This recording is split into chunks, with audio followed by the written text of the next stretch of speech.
ఒక దేవాలయం దగ్గర దేవుని శిష్యులు పేతురు, యోహాను వెళుతున్నప్పుడు పుట్టికతో కుంటివాడుగా ఉన్న భిక్షాట చేసుకునే అతను పేతురు, యోహాను వైపు చూసి ఏదైనా దొరుకుతుందని ఆశతో చూసినప్పుడు అంతటా పేతురు, వెండి బంగారములు నా యొద్ద లేవు గాని నాకు కలిగినదే నీకిచ్చుచున్నాను, నజరుడైన యేసు క్రీస్తు నామమున నడువుమని చెప్పెను.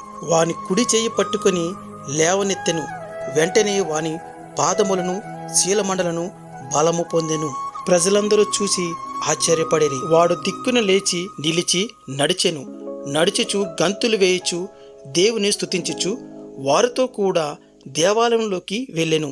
మా సొంత శక్తి చేతనైనను భక్తి చేతనైనను కాదు, యేసుక్రీస్తు నామమున విశ్వాసంతో అడిగినప్పుడు సమస్తము జరుగును. మిత్రమా, ఈ లోకంలో అన్ని నామముల కంటే పైనామము యేసు నామంతో మనం ప్రార్థించినప్పుడు సమస్తము దొరుకును. ఆమేన్.